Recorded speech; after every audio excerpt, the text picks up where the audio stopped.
split push in a sense of like splitting them up. Go ahead and if you see your team kind of just doing stuff and it's like, ugh, I really have no openings. And that fight you definitely did if you would have just kind of positioned better. If you see Kai'Sa over here and then you want to stand on this side, you don't just want to try to walk around looking for someone. You need to be thinking, where are they at this moment? And if they do go in the fog, which way do they go? They went this way. Okay, so she's probably going to walk around this way. So if I stand here, I can wait for her. Like little stuff like that would definitely help you like get freebies.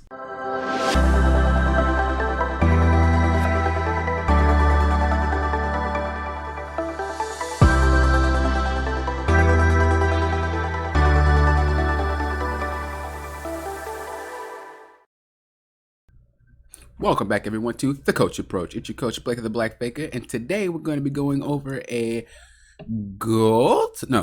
silver Evelynn game here. The reason I chose this game was because of the skin. No, I'm kidding. The reason that I chose this game was because of playing an assassin, especially in late game, is a really difficult concept to grasp. No matter how good you are, it's just really difficult because assassins lose their place when players start to stick together, or it just becomes way harder to assassinate one target, especially if there's a lot of CC lockdown, shield protection, and whatnot. So in this VOD review, I hope to be able to kind of remedy that, not just for this player that I'm doing the VOD for, but also just for everybody who plays assassins, whether you're a jungler or not. Playing assassins mid to late game is just one of the most difficult tasks in the game. Not the most difficult task, but one of them, because like I said, of the appeal and potential and stuff like that. But before we get started, real quick, I just want to give a shout out to my Patreons. Once again, as I said, I'm going to be shouting you guys out every single video, if I remember. Slippery Slappers, thank you. Captain Reed, thank you. Axonology, thank you. Alana, thank you. ABC Troll, thank you. Tiny Panther, thank you. Thank you. Infinity, thank you. And Bear, thank you. If it wasn't for you guys, I would not be able to do any free VODs how I'm doing right now. Same thing with free coaching sessions in the future, as well as just anything related to something I can do off my free time to help players just get better, videos included. So thank you guys for supporting me. If you guys would like to support me on Patreon, feel free to do so. Link description below. Not only does it help support me, but you can also get some VODs, some videos that are not on my actual YouTube. They're actually private videos only for Patreons that are way more in-depth in terms of guides and in terms of, you know, just becoming an overall better player. If that interests you, check it out. Without further ado, and I just dropped my mic on my thing. Without further ado, let's get started. Let me make sure this thing still works. You guys are probably like, edit this shit. I'm not editing anything out. You're getting what I got. Okay, anyway, let's get started. So we got Evelynn into Ivern. Honestly, this matchup is really, really easy. You could probably go catch him before he backs.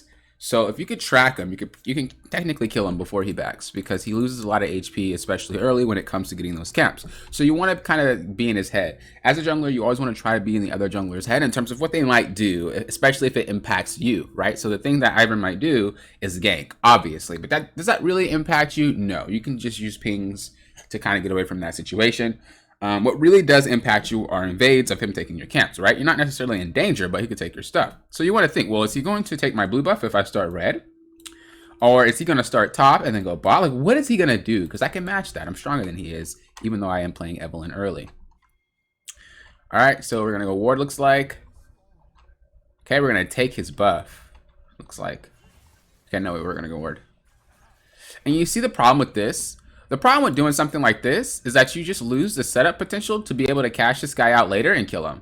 If you would have just placed a ward down, continue to do your thing, and then notice, okay, he's not starting red, that's good for me. I can go ahead and do my 3 camps and then go take his red and then kill him there. Or, oh, he is starting his red. Okay, well, that means I could full clear or at least get, 3 camps going. So that'd mean my blue, my ground. I would technically just take all 3 and then take your red. But if you really want to make it fast, you can do blue Gromp into red buff. You're just gonna have to fix your clear a little bit later, but that would help secure the kill down here. As I said, I would just do all 3. She's not that slow at it. And then you'd meet him here. So you miss the opportunity to get a free kill because you do a play like this. And this is really what separates high elo junglers from low elo junglers. A simple fact that there's a lot more planning in jungling when you're in a higher elo. In lower elo, there's a lot of trigger pulling. There's a lot of I see, I go. I see, I go. I see, I go. But in higher elo, there's a lot of, if I do go, what happens? Is that okay if I go? Okay, well, if I catch him here, he's probably not going to start red. I mean, he might start blue, but if he does start red, he's probably going to have a ward for me later because he knows that I'm probably going to invade him. So now he's already going to be wary of my invades. Okay, so I probably shouldn't do that. I should just kind of catch him slipping one time, and then I can kind of go about it. Let's see. So yeah, she's here watching, right? He's down here watching, and now he has to be wary about where you are. He's going to be a lot more scared and less laid back. So you could have actually had a whole plan kind of going right then and there. And then if, let's just say that we went to go to his jungle right now, or just his red, whatever. Look at his HP, right? And you're level 3. This is what happens. So if you would already thought about that, you would have killed this guy for free.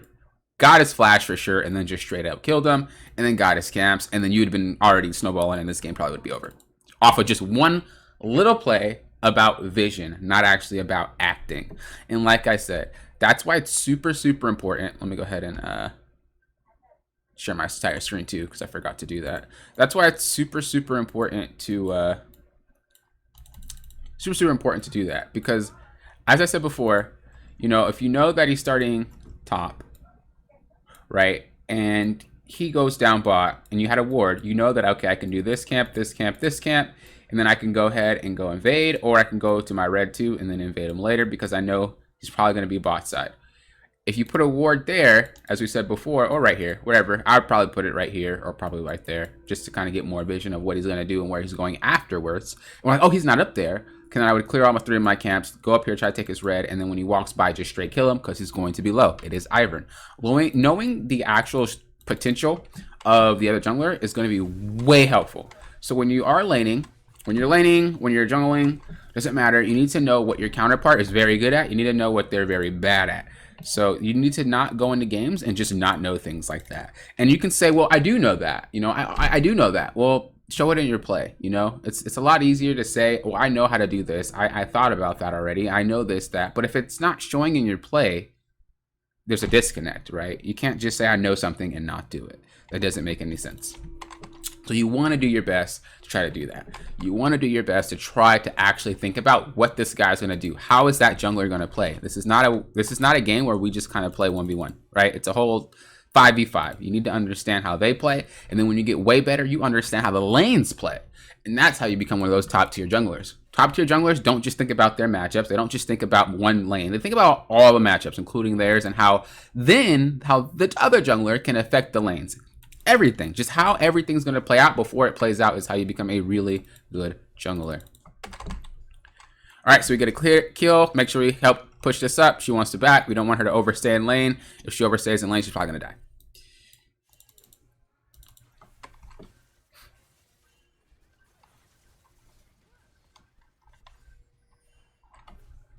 Luckily, she didn't overstay in lane.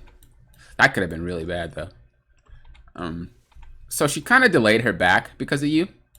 And he can definitely just freeze this up here if he really, really wanted to. So I'm not going to write that down. Yeah, I am. I lied. Okay. Actually, let me close this one. All right. So as a jungler, especially a item heavy jungler, you need to make sure you're taxing. Push these waves. Now, there's a difference between just taking the wave and pushing the wave. What I generally do, if I give them the kill, I'll take the minions. Not all of them, but I'll take more than I would if I would have gotten the kill. If I do get the kill, I take a little bit less because obviously I'm taking the kill and I'm taking all his gold. And you don't want to do that, but you also don't just want to leave like that because not only are you missing out on good experience and good farm, but you're also missing out on, or the laner is also missing out on back timings, right? So if you do go for that play, and then let's say there's a fight that breaks out, and Yone roams, but because LeBlanc's back was delayed, she is right there. I mean, she could be back here too, but whatever. She'll be right there, and look, and if a fight's happening right here, and Yone's here, she has to walk all the way here. Whereas if she didn't have a delayed back timer, she'd be back in lane almost, like right now, she'd be like maybe right here, maybe, or a little bit further, maybe back right there. And that way, if something does happen, she can prevent Yone from even moving in the first place or just follow him. So, very, very important. This game, it has a domino effect on everything.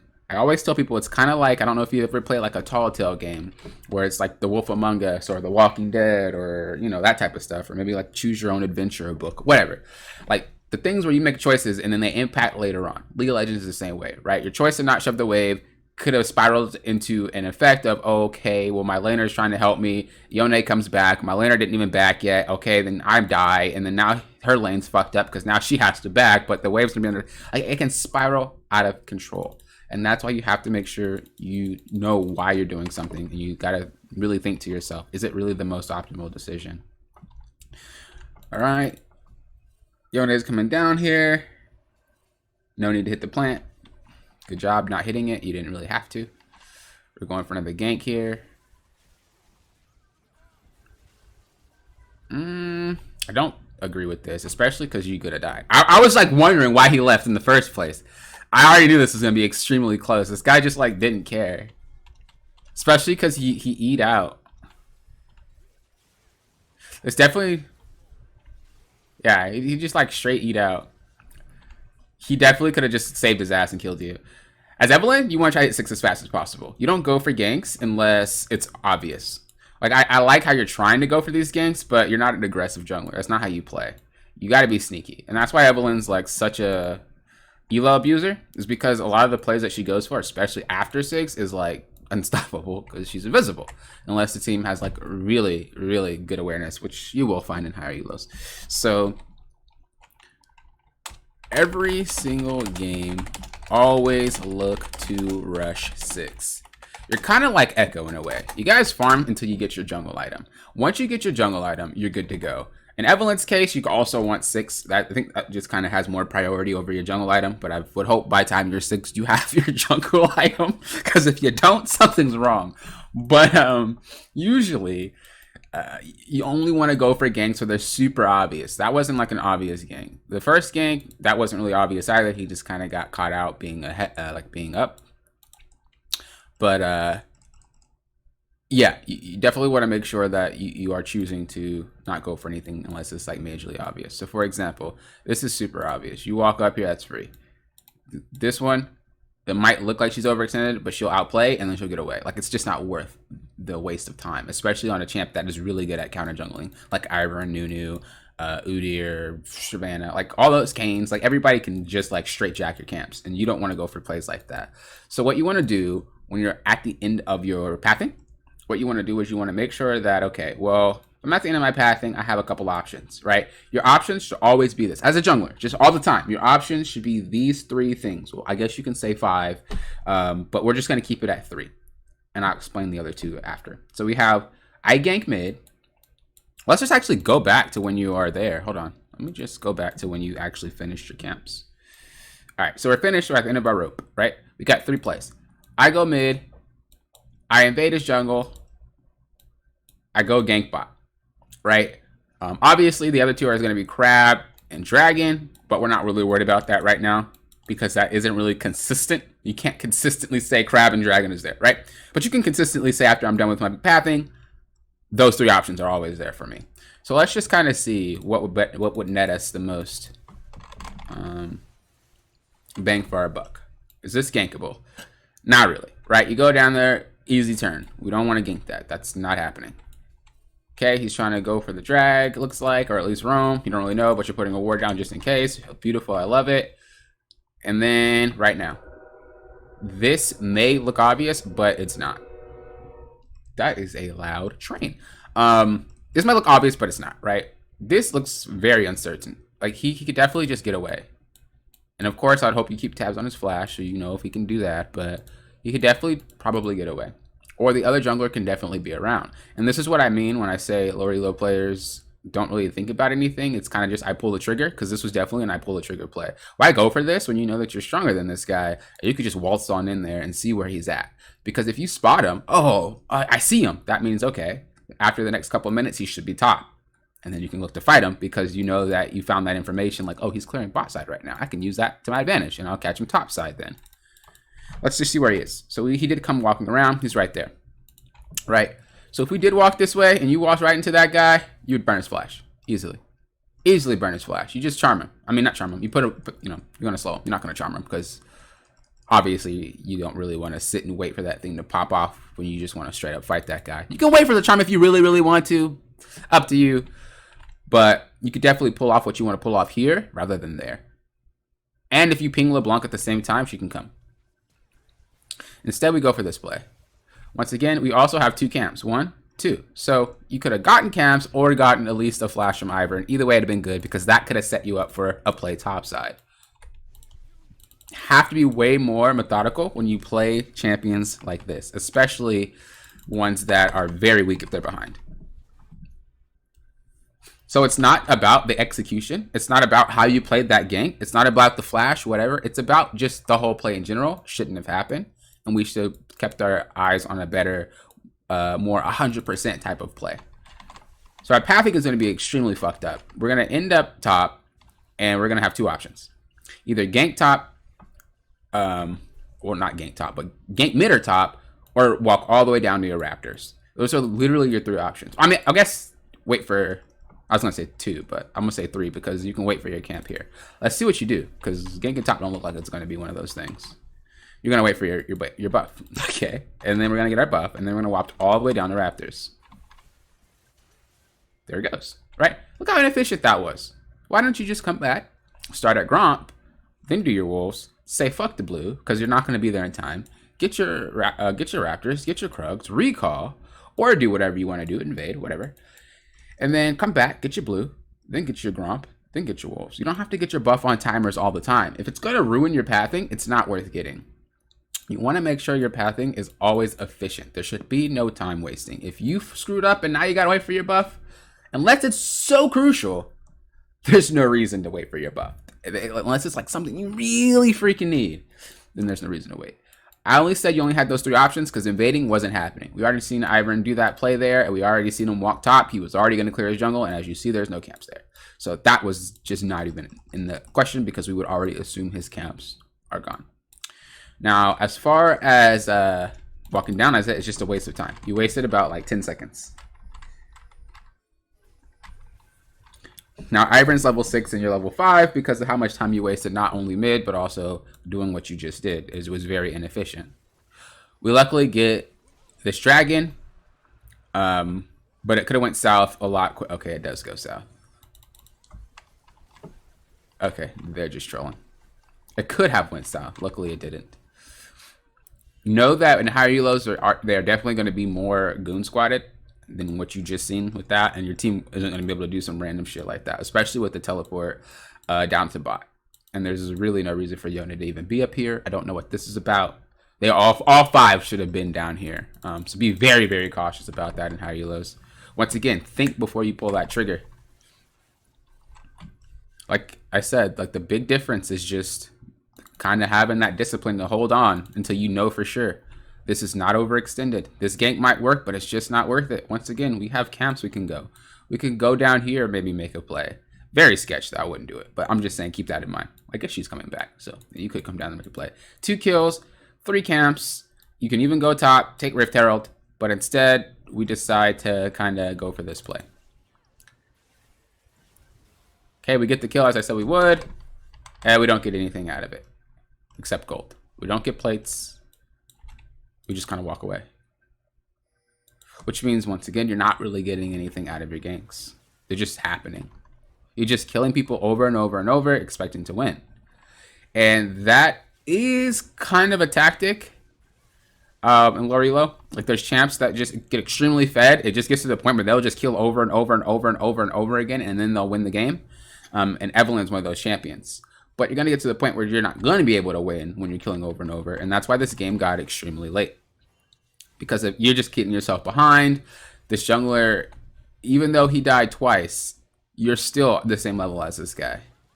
That just does not make any sense at all. You should not be the same level as and you're behind in CS. So you're behind. He died 3 times. So he died 3 times. He's behind. He's behind in gold. He has more CS than you, and he's even level than you. But he died 3 times. Once again, we're skipping the camps. We're just looking for kills. And so the problem with the play is, like, your kills are not leading into anything. You know? You're just kind of looking for those kills, looking for those kills. If we get a kill, okay, maybe after that kill, I look to do something. It should always be, what do I want to do before I go for this kill? What am I going to give up when I go for this kill? Push the wave for her. See? That's like a real problem with the play that you have right now. Is I go gank, I get kill. I go gank, I get kill. I go gank, I get kill. Just rinse and repeat, rinse and repeat, rinse and repeat. I don't do anything with it unless it's blatantly obvious that there's something right in front of me that I can do with it. And in that sense, you'll get the dragon. In that sense, you'll drop the Rift Herald. But in a sense where there's like, okay, there's no obvious play to be had, then you don't do anything other than get the kill and just walk away.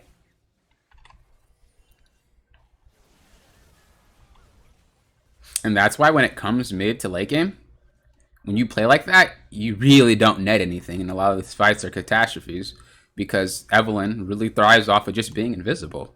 And so you get away with a lot of bullshit ganks that really aren't planned out that well because she's invisible. And so when you're going in a place like this, and you're not really thinking about how the play is going to turn out, how am I going to approach the situation, where am I going to come from, and stuff like that, you're just going to die. You're just going to die over and over and over again. It definitely seems to me like the playstyle you have really only thrives if their team is less coordinated.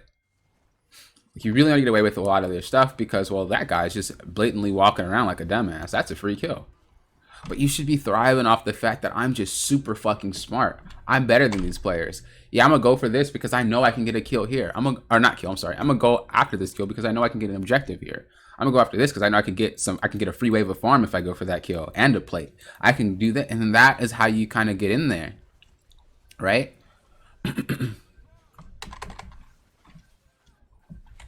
So let's see.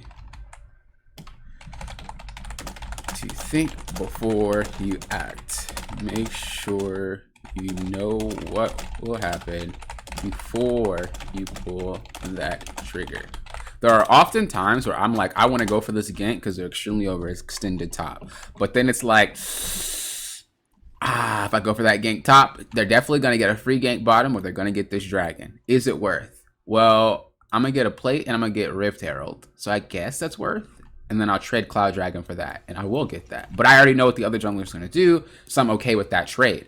Whereas your play is kind of like, I'll go for this play and whatever happens during and after the play happens. But in my mind, you know, I only know it's going to go one way, and that's a good way. And then when the play happens, it's like, that did not go how I planned at all. What the fuck was I thinking? And you want to avoid those type of plays.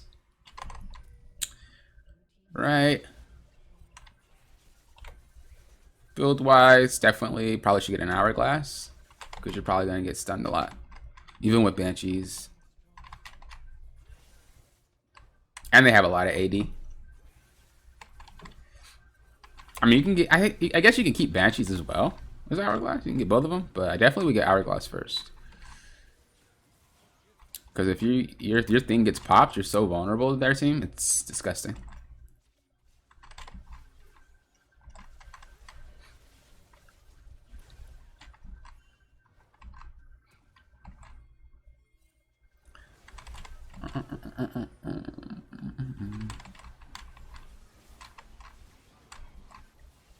See what I mean?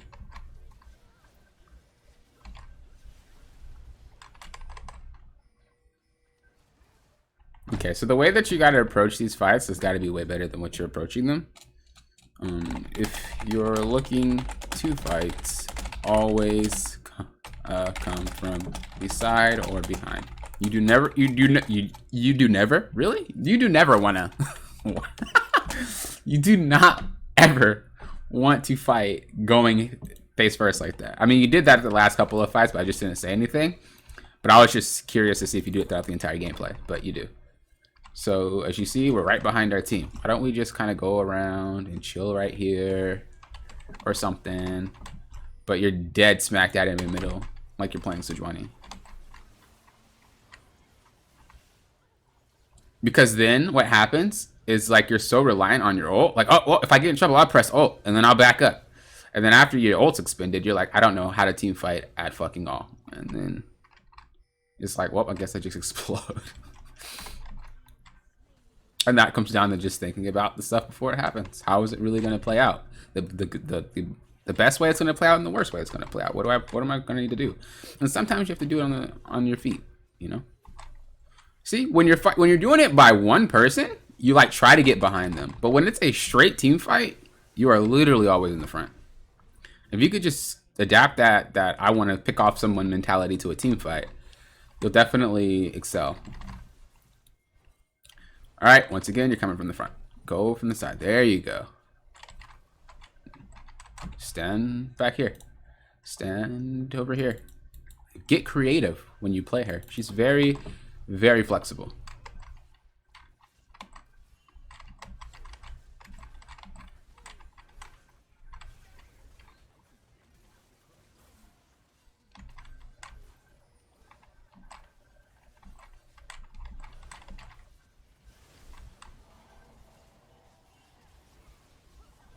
Oof. That fucking blows. Don't be afraid to split push either. I'm not saying like sit in a lane and literally fucking do nothing, but split push in a sense of like splitting them up. Go ahead and if you see your team kind of just doing stuff and it's like, ugh, I really have no openings. And that fight you definitely did if you would have just kind of positioned better. If you see Kaisa over here and then you want to stand on this side, you don't just want to try to walk around looking for someone. You need to be thinking, where are they at this moment? And if they do go in the fog, which way do they go? They went this way. Okay, so she's probably going to walk around this way. So if I stand here, I can wait for her. Like little stuff like that would definitely help you like get freebies.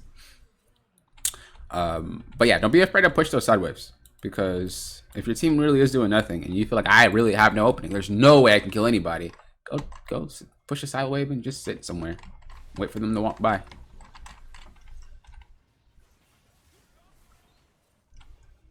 Do you not, like, let me see. I'm very curious about this. Hold on.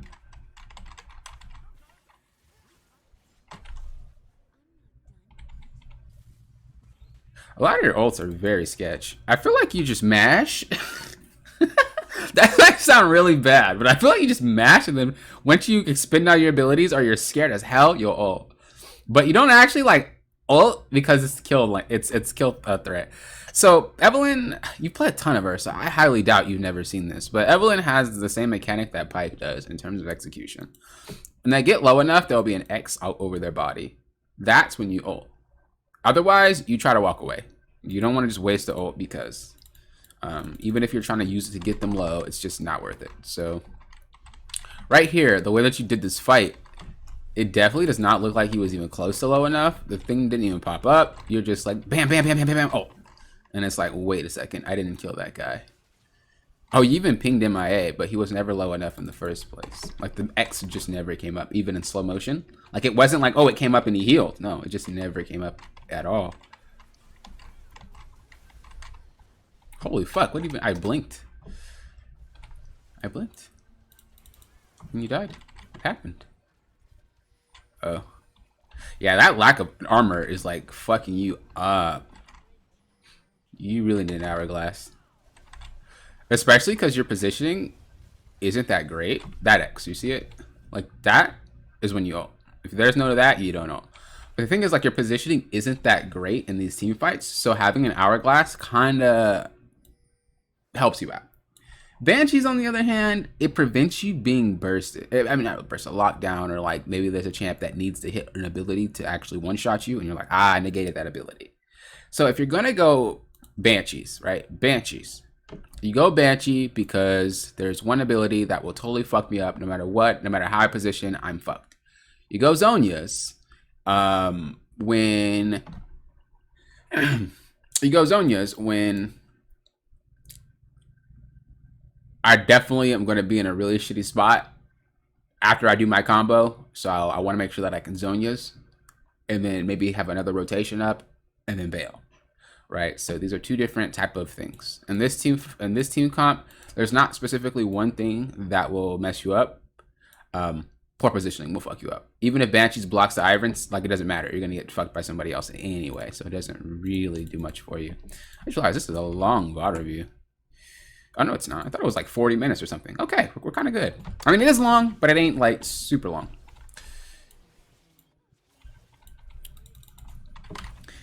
All right. Better. Let me see if that even popped up, or did you just like bank on it working? Because I don't think it popped up either, but I could be wrong. It didn't pop up. It didn't pop up. Hold on. Did you kill him off of Lich Bane? I mean, not Lich Bane. What's that fucking item called? Ludens? Let me see real quick.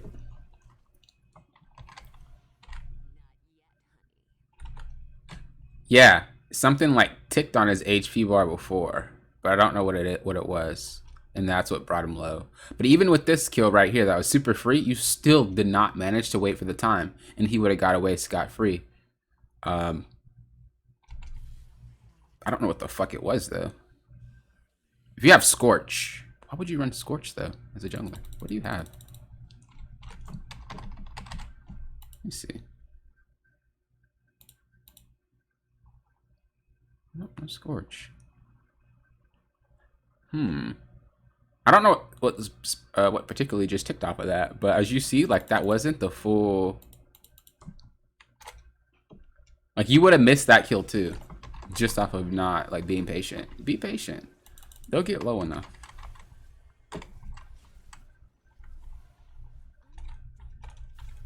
I don't know what the fuck that is. Huh. I literally have zero clue. Morello's maybe? No, but it doesn't burn you anymore. Right? Oh, you don't even have a jungle item. Well, that's not you. Okay. I was like, what the fuck was that? But I was looking at the wrong build. Okay. Hold on. I would think that would just be that. So if you manage to get an auto attack in, I don't fucking know, man. I think it's you don't even have coup de grace. I don't fucking know, man. This game's fucking spaghetti. But yeah, just be patient. Wait for it. Because you, like, once again, you get the shit like that. Be patient. Wait for it. Wait for that X. Get a lot more kill confirms. And sometimes, especially late game, you don't even have to get that charm off. You just fucking press that W and just go ape shit. You don't actually need to wait, especially when you're strong. So remember that too. Okay. So yeah, a lot of this game was kind of just, I screwed up, how do I get back? Because there was a lot of opportunity, especially early game, where you could have been ahead. So this game wasn't necessarily like hard to win. It was that you made it hard to win based off your own play in the beginning of the game. You wasted a lot of time, and you also really didn't have a reason for a lot of the plays that you went for. You kind of just went for them. So I hope this helped. Of course, if you have any questions, feel free to let me know. Thank you guys for watching. I really do appreciate it. If you guys would like a VOD review, make sure you join my Discord. And every weekend, I will open up the free VOD channel. You post your op.gg in there, and you have a chance to get your VOD review done for. If you guys want to have a higher chance of getting your VODs, make sure you are talking in the Discord and leveling yourself up. The higher level you are, the better odds you have of getting your VOD. Kimchi has gotten, I think, 3 VODs in a row each week, so talk, you know, make sure you get your stuff done. Anyway, thank you guys for watching. Till next time, you know what I always say, thank you for approaching this like a coach.